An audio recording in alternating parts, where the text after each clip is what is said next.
Marge. This is Mrs. Gloria Hilario. Yeah, if I were you, I would relish every moment I have with my son. I'm gonna make sure tatapusin ko maliligayan yung araw sa lalong madaling panahon. Xavier, anong problema? Tungkol pa dun sa babaeng sinasabi mo. May boyfriend na siya. Eh, boyfriend pa lang naman pala eh. Hindi pa kasal. Kung talagang gusto mo yun, don't give up the fight. Marge, alam naman ni Sarigo yung tungkol sa kissing bandit na yan. Siyempre hindi, no? Hindi ko masabi-sabi. Mag-best friends kaya yan.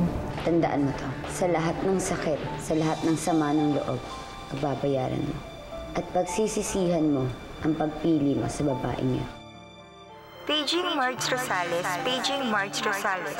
Someone is looking for you at the reception area. Excuse me, miss? Hinahanap mo ako? Kayo po ba si Margarita Rosales? Ate, ako to. Ako si Joy.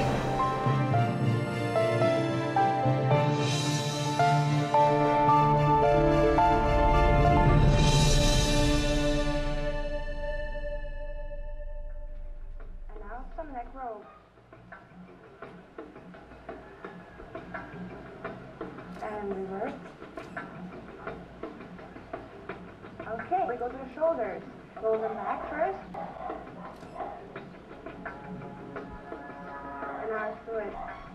Quick, slow. Quick, quick, slow. Good. Forward. Ano ba yan? Oh!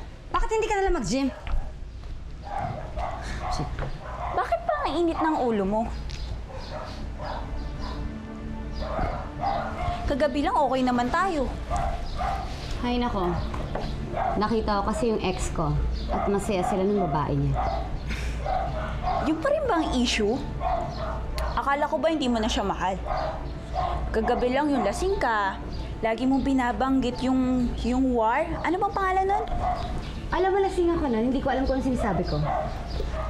Oh, so, itong ex mo na to, ito yung gusto mo.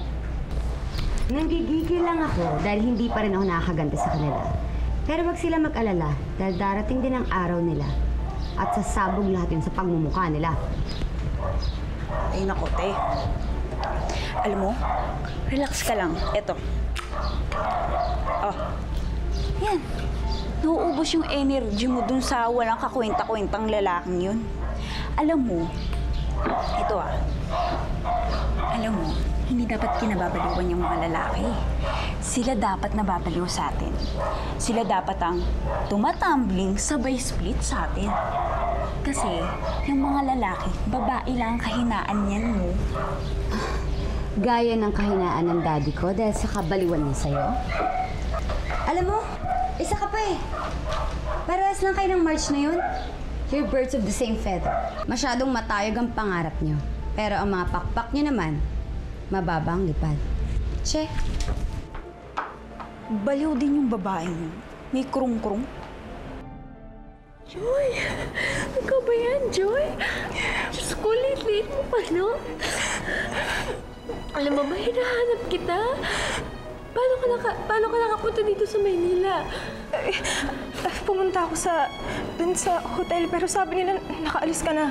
Tapos may nakapagkwento sa akin tungkol dun sa yung hindi magandang nangyari sa Cebu. Kaya pumunta ako dito para magkasama na tayo. Diyos ko, Joy. Alam mo ba, hinahanap kita? Pinuntahan namin yung orphanage, yung salbahing recruiter, yung bar.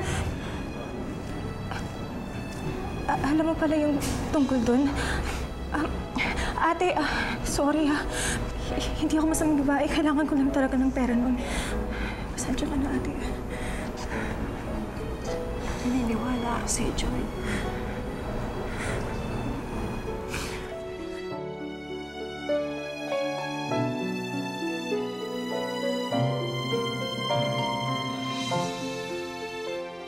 Di sumasagot si Marge.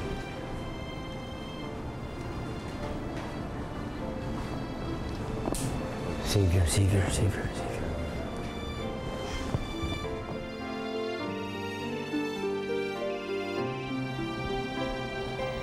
Hello? Hello? Dude, kasama mo ba si Marge? Di kasi sumasagot eh. Baka kasi kumikilos na naman yung mastermind na nagpa-rape sa kanya. No worries, dude. She's right here. And she's very happy. Her long-lost sister just show up from Cebu. Sister? Teka, sigurado ka ba? Baka naloloko lang yan, ha? I'm quite sure. Ito na ang hinahanap niyang kapatid. O, sige. Pupunta na ako dyan. Sige, bye-bye. You are. Sir, pinapipirma ni Ninong Stanley. Ha? Iwanan ko muna dito. Babalik na lang ako. May lakad ako eh. Naku, hindi pwede. Kailangan niya na raw ngayon yan para ito, ma-release na yung loans ng mga employees. Saka yung recruitment documents, dapat pag-aralan mo na daw. Ngayon na. Ninong naman, oh. Bad timing eh. Kung magalit sa akin ikaw ang boss dito eh. Gusto mo palit tayo. Hindi, sige, labas na ako. Pag-aralan mo na yan, ha?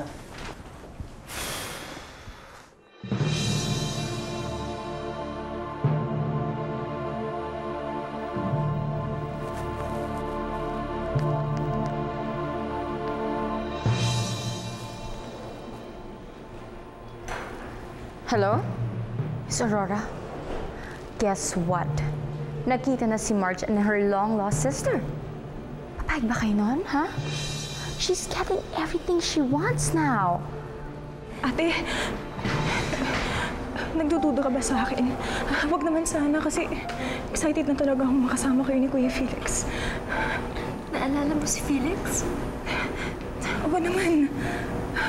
Kahit bata kami nang maghiwalay, hindi ko ata makakalimutan yun. Kinapaiyak nga ako lagi nun eh. Pasaway kasi yun. Tiks yung ulo niya. Halika, sasama na kita. Umuwi ka na sa amin, ha? Sigurado mo totoo si Felix nun. Hindi pwede eh. Bakit? Anong problema? Kasi yung anak ko, gusto ko sanang kunin sa Cebu. Anak ka na.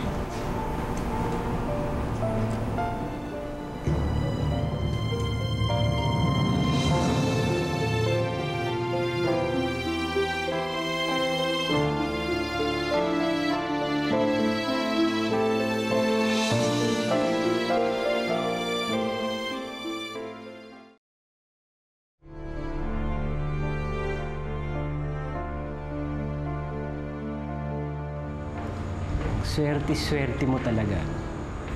Hindi basta-basta swerte yan, Felix. Inani yan ni Marge. Dahil naging mabuting isang anak ang kapatid mo sa akin.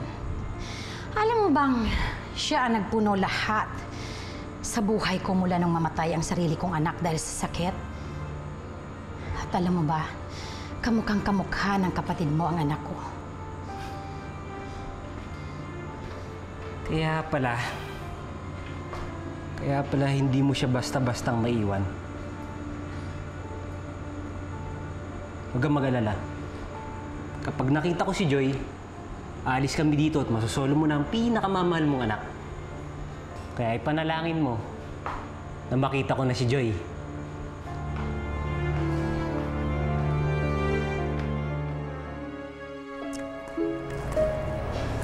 Pasensya na. Ito lang yung pera ko ngayon. Ate, okay lang. Nahihiya nga ako eh. Unang pagkikita natin, eto, nanghiram na ako sa'yo. Naku, ano ka ba? Para sa pamangkin ko yan. Para mauwi mo na siya galing Cebu. Ako, sigurado matutuwa si Felix. Susurpresahin ko siya. Ate, promise, uuwi ako agad.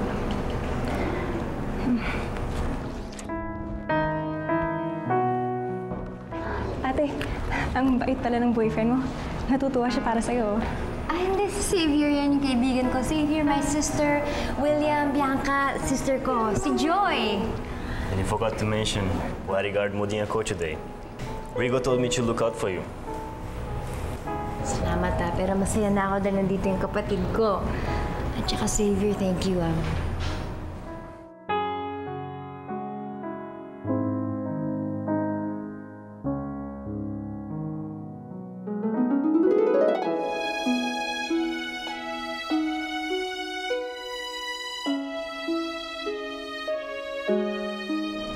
Marge!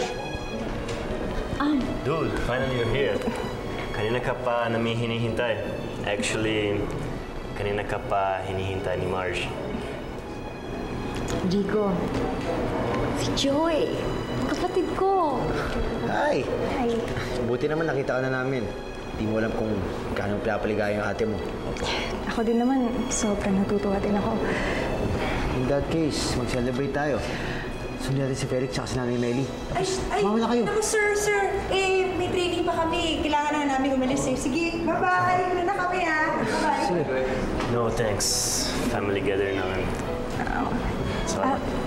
Mauna na rin kasi ako eh, kasi may hahabulin pa akong flight. May ticket na kasi ako at ate eh.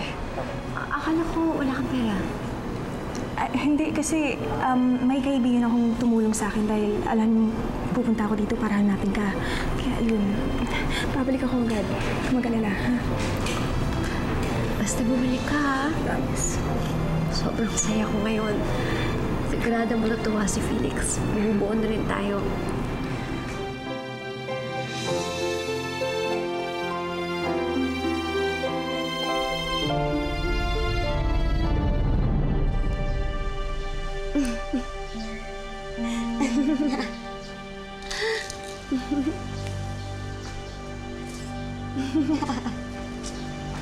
Oh, good mood ka yata ngayon. Don't tell me may bago kang prospect. Manliligaw? Hindi, wala. May pinagawa kasi ako sa kaibigan ko si Jenny. Wala. Natatawa lang ako. Alam mo, may kaibigan ako pangalan Jenny. Best friend ko siya. Ngayon, magkaaway na kami. Lukarit kasi yun. Who cares?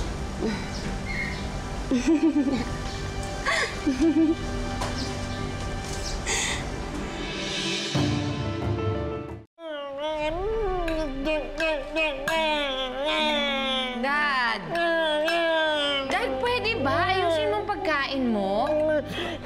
Nasaan si Rod? Dad, hindi si Rod. Ang ibig niyong sabihin, si Rigo. Baka kasama niya yung bago niyang girlfriend. Dad, please!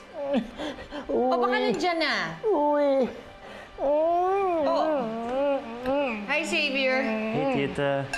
Hey, Lolo. Mamaya pa uuwi si Rigo. I'm sure kasama na naman niya si Marge. O sige, umupo ka na. Kain na. Lord. Lolo naman nakaka-stress na yan, Dad, ha? Magsama naman kayo dyan. Stress mo masyado. You'll be fine with Marge, Lolo. Rigo's with Marge now. Marge? Yeah, Marge. Very pretty, very wonderful woman. Akala ko noon, I never thought I would be jealous of Rigo. Pero ngayon, Marge is really worth of loving. Sayang. Marge! Yan. Yan yung gusto ko. Palagi kang nakangiti. Masaya. Kung ganyan ka ba naman ng ganyan mapapaaga yung paglagay natin sa tahimik. Rigo. Di ba sabi mo noon, gusto mo magsama-sama mga magkakapatid. Tapos, gusto mo maayos mo muna lahat para matahimik ka na. Marge, malapit na mangyari yun. Pagkatapos, pwede na tayo magpakasal. Hindi ko marami pa ako kailangang ayusin. Linawin sa aming magkakapatid. Katulad ng... Marge, kung ano man yun, tutulungan kita. Sabay natin haharapin yung mga gumugulo dyan sa isip mo. Kahit ano mangyari, hindi kita iiwan.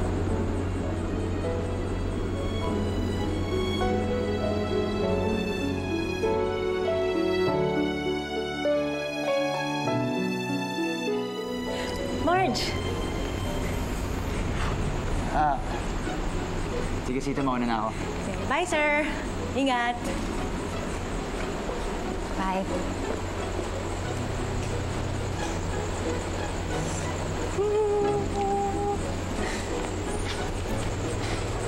Marge, bakit parang hindi ka yata happy? Na-realize ko lang ngayon, sobrang seryoso pa rin ni Rigo sa akin. Eh, ayaw mo ba nun? Siniseryoso ka niya? Mahal ko naman talaga si Rigo eh. Parang natatakot lang ako ngayon. Nung naging kami, parang mas nilapit ko yung sikreto ko sa kanya. Lalo na kapag nalaman niya ang totoo na tatay ko ang pinaghihinalaang pumatay sa daddy niya. Masasaktan yun. Huwag mo na munang isipin yun, Marge. Ang dami-dami pang posibleng mangyari. Isipin mo na lang yung mga kapatid mo. Teka. Totoo ba? Nakausap mo na si Joy?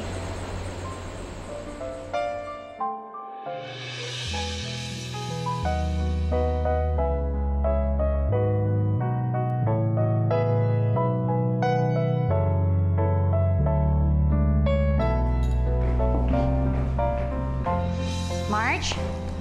Nay! Anak, ba't ang dami yan? Anong meron? Oh, anong okasyon? Maraming tao, alis na lang ako ah. Ayoko na maraming tao. Hindi, huwag ka na umalis. Halika dito, may importanteng bisita tayo dadating. Bisita? Meron ba tayong hinihintay? Sinong bisita? Marge! Marge! May naghahanap sa'yo.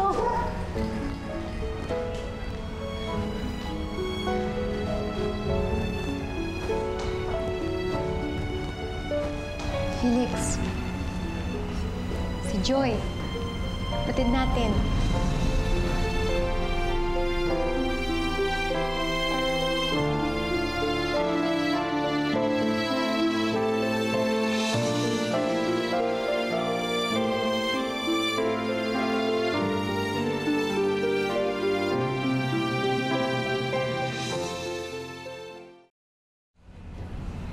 Kuya,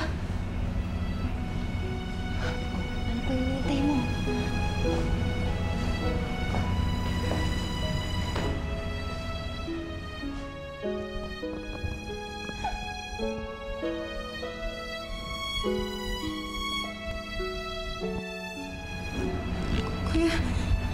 Kuya si Faye. Anak ko. Si Tito Felix, oh. Tito.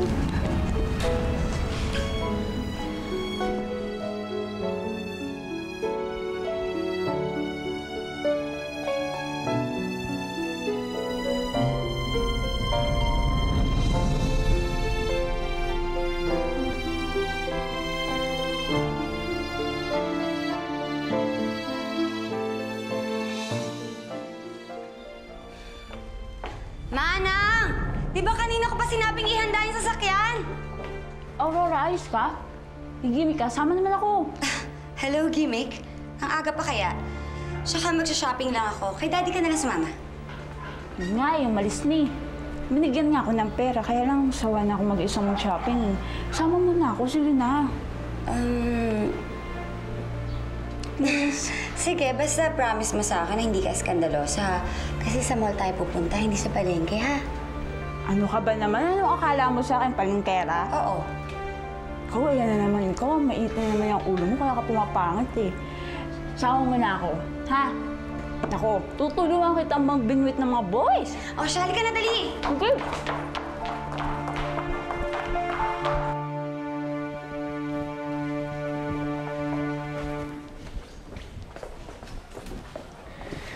You seem to be relaxed. Everything is ordered with Marge. Oo nga naman. Si Aurora, buti hindi na nanggugulo. Oo nga eh. Tahimik siya ngayon. Eh, yung mami mo, Bakit naman manggugulo si Mami? Eh, mukha namang okay sa kanya yung lahat. talaga lang ha, parang hindi naman siya ganun isang gabi. Ano ibig mo sabihin? Wala. Basta okay kayo ni Marge. Life is beautiful. Alam niyo ba, ngayon lang ako naging masaya ng ganito. Kung pwede nga lang, pakasalan ko na si Marge. Kahit bukas na bukas, gagawin ko. Sigurado ka na ba talaga sa kanya? I mean, do you know everything about her? Oo nga naman. Diba, bago pa lang kayo ni Marge? Pero iba si Marge. Parang ang tagal-tagal na kayong magkakilala. Si Aurora, di ba childhood friends kayo nun? Oo. Pero with Marge, I feel trusted. Wanted. Needed. Hindi katulad ni Mami tsaka ni Aurora. They made me believe na wala akong pwedeng pagkatiwalaan tao. Na magiging kaya ko rin yung daddy ko. Paano kung magkaya ka na sa daddy mo? Marge will never betray me. Ang layo-layo niya kay Mang Juanito. And I will never be like my dad. Hindi ako magiging biktima ng mga tao pinagkakatiwalaan ko.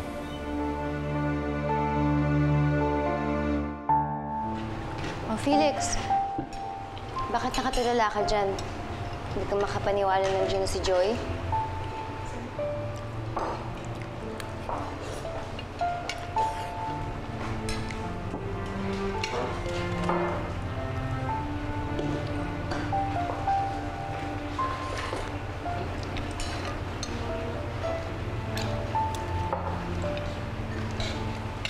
Joy, halos magkasing edad lang kayo, naghahiwalay tayo. Hindi ko naman alam na hindi ka saswertein din sa nag-ampun sa'yo. Kung alam ko lang, hindi sana ako pumayag na maghahiwalay tayo. Laki-laki kong tanga. Hindi sana kita napabayaan. Kaya wag mong isipin yun. Dati yun eh. Ang importante magkasama tayo ngayon.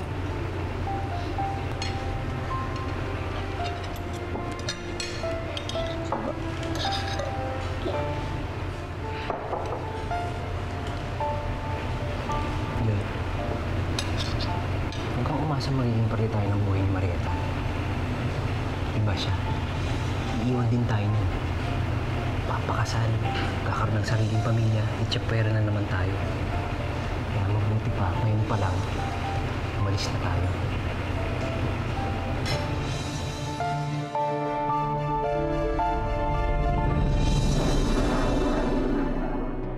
Iha, didn't I tell you not to bring your father's pet with you when we meet? Hoy! Kahit English yung sinasabi mo, naiintindihan ko yan. Ano akala mo sa akin? Aso? Alam mo yung ginagawa mo sa damit ng kapatid mo? Tingnan mo! Anong susuotin ngayon ni Marge? Alam mo, wala kang pinagkaiba kay Felix. Pareho kayong walang silbi. Akala ko ba aalagaan mo kami? Ito ba yung sinasabi mong aalagaan? Ang cute niya, no? Kaya lang may jowa na eh. Pero pwede pa rin agawin. You seem to be happy. At parang kinikilig ka pa. O baka naman, may bago ka nang ipinalit sa akin. Ano ka ba? Mapraning ba? Hello, Iha. Finally, inintroduce ka ng formal sa akin ng anak ko. You know what? I know something that will put you at ease. Hi, Tita. Hello, Iha. Mukhang hinintay ka nga ni Marge. Tignan mo, wala siyang ganang kumain. Let's just all drink, shall we? I know this will help put you at ease, Iha, okay? Here, have a little... Oh! I'm so sorry.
Sa akin